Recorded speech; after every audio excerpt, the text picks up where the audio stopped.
I accept literally the saying that all the world is a stage, and I believe that God plays all the parts. The purpose of the play, to transform man, the created, into God, the Creator. God loved man, his created, and became man in faith that this act of self-commission would transform man, the created, into God, the Creator. The play begins with the crucifixion of God on man as man, and ends with the resurrection of man as God. God becomes as we are, that we may be as he is. God becomes man, that man may become first a living being, and secondly, a life-giving spirit. I live, yet not I, but God lives in me, and the life I now live in the flesh, I live by the faith of God, who loved me and gave himself for me. God took upon himself the form of man, and became obedient unto death, even death on the cross of man, and is crucified on Golgotha, the skull of man. God himself enters death's door, the human skull, and lays down in the grave of man to make man a living being. God's mercy turned death into sleep. Then began the prodigious and unthinkable metamorphosis of man, the transformation of man into God. No man, unaided by the crucifixion of God, could cross the threshold that admits to conscious life. But now we have union with God in his crucified self. He lives in us as our wonderful human imagination. Therefore man is all imagination, and God is man, and exists in us, and we in him. The eternal body of man is the imagination. That is God himself. When he rises in us, we will be like him, and he will be like us. Then all impossibilities will dissolve at the touch of exaltation, which his rising in us will impart to our nature. Here is the secret of the world. God died to give man life and to set man free.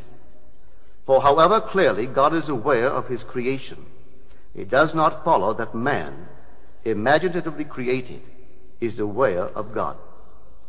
To work this miracle, God had to die, then rise again as man.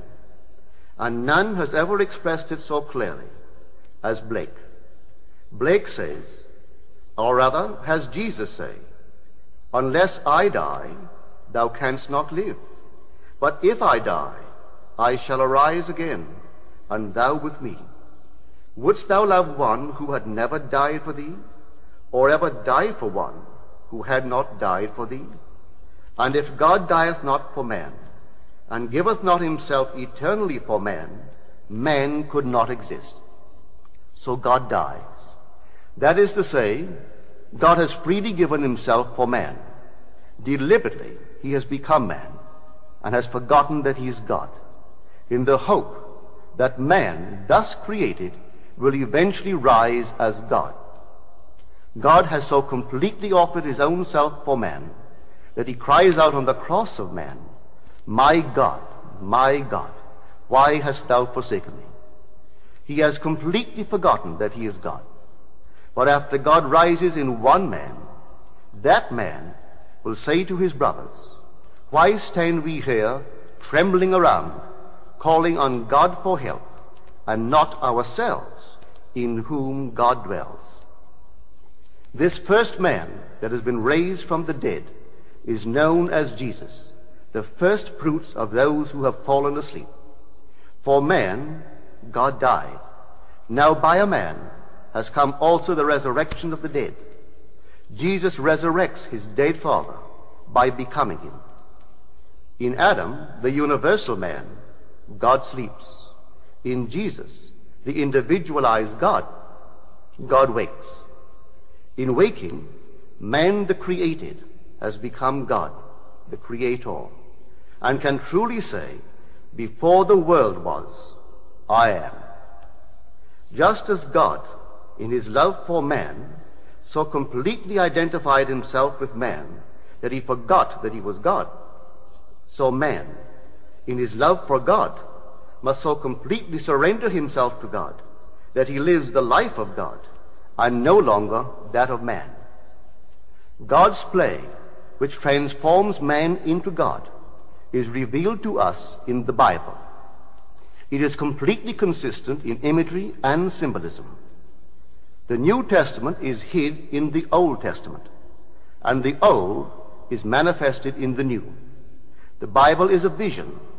It is not a doctrine or a ritual. The Old Testament tells us of God's promises.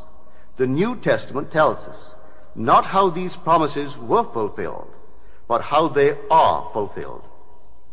The central theme of the Bible is the direct, individual, mystical experience of the birth of the child. That child of whom the prophet spoke. To us a child is born, to us a son is given, and the government will be upon his shoulder, and his name will be called Wonderful Counselor, Mighty God, Everlasting Father, Prince of Peace. Of the increase of his government and of peace there will be no end. When the child is revealed to us, we see it, we experience it, and the response to this revelation can be stated in the words of Job. I had heard of thee by the hearing of the ear, but now my eye sees thee. The story of the incarnation is not fable, allegory, or some carefully reasoned formula to enslave the minds of men, but mystical fact. It is a personal mystical experience of the birth of oneself out of one's own skull, symbolized in that of a child wrapped in swaddling clothes and lying on the floor. There is a distinction between hearing of this birth of a child from one's own skull, a birth which no scientist or historian could ever possibly explain, and actually experiencing the birth, holding in your own hands and seeing with your own eyes this miraculous child, a child born from above, out of your own skull, a birth contrary to all the laws of nature. The event, as it is recorded in the Gospels, actually takes place in man. But of that day or that hour when the time will come for the individual to be delivered, no one knows but the Father. Do not marvel that I say to you, you must be born from above.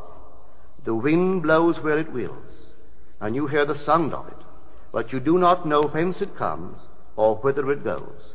So it is with every one who is born of the Spirit.